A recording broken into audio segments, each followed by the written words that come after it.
Le 24 octobre 2009, le monde entier célébrait, comme chaque année, la naissance de la plus importante organisation pour la paix dans le monde, les Nations Unies.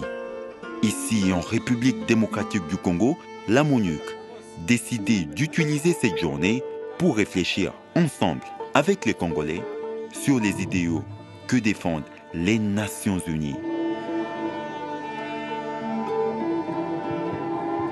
En 1945, après une guerre mondiale qui avait fait presque 70 millions de morts, 51 pays à la recherche d'une paix durable dans le monde ont signé l'acte de naissance de cette organisation, la Charte des Nations Unies. Un moyen de régler pacifiquement les conflits entre États, ainsi qu'un instrument de défense des droits fondamentaux des individus. Cette charte exprime les idéaux pour lesquels les Nations Unies mènent un combat permanent.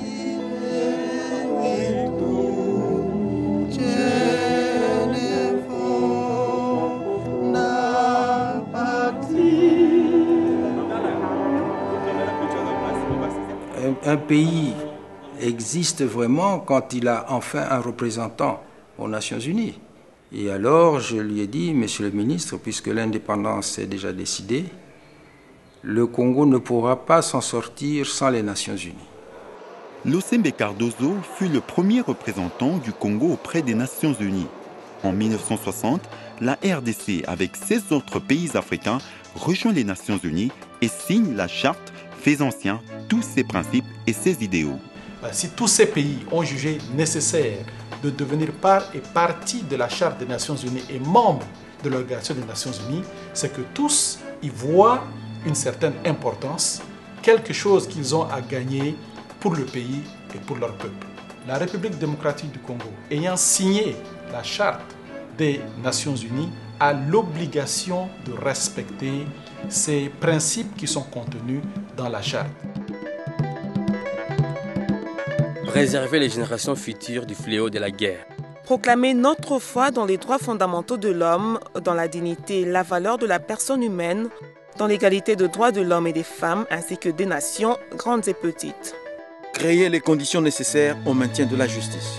Favoriser le progrès social et instaurer de meilleures conditions de vie dans une liberté plus grande.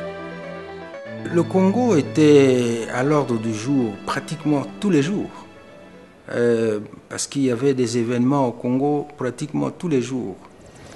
Et on n'avait pas le temps de penser à autre chose que d'assister aux réunions de l'Assemblée générale, les commissions, les différentes commissions, et d'apporter la voix du Congo dans chaque vote qui intervenait, de donner l'opinion du Congo. Citoyen, entonnez l'humain sacré de notre solidarité, fièrement saluer.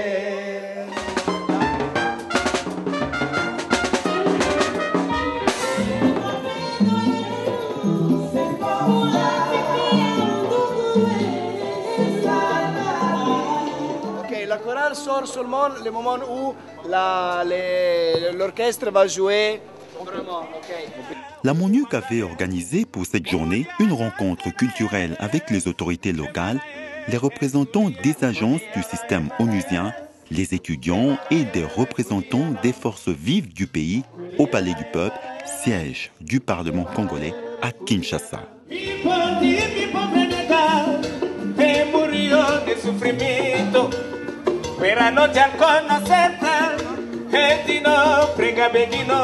On va chanter une chanson sur la Charte des Nations Unies. Je participe aussi à la chanson sur le préambule de la Charte des Nations Unies. La chanson demande aux gens de laisser la mauvaise foi.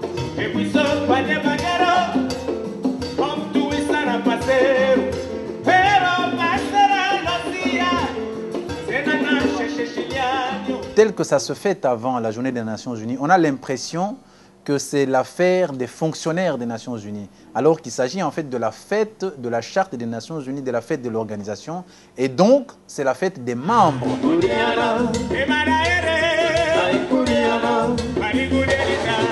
Pour la première fois, on a mis en place une organisation conjointe, MONUC, ensemble avec le gouvernement congolais, en particulier avec les ministères des Affaires étrangères. Donc c'était un événement un peu particulier parce que conformément au concept qu'on voulait faire sortir cette année, c'était plutôt la RDC qui s'appropriait de cet événement pour célébrer la charte des Nations Unies. Le résolu là reste, ne faites pas à ses fins, vous dites seulement résolu. Nous, peuple des Nations Unies, résolu. À pratiquer la tolérance, à vivre en paix l'un avec l'autre dans un esprit de bon voisinage, à unir nos forces pour maintenir la paix et la sécurité internationale. Un des points forts de l'événement serait la présentation par 9 enfants de différents âges et de différentes écoles de la ville de Kinshasa du préambule de la Charte des Nations Unies d'une façon poétique. On a sélectionné dans 4 écoles des enfants qui pouvaient présenter la Charte des Nations Unies. C'était ça le principal en fait de l'événement, puisqu'il s'agit de célébrer l'événement. On a pris 9 enfants appartenant à des cycles différents dans le parcours éducationnel.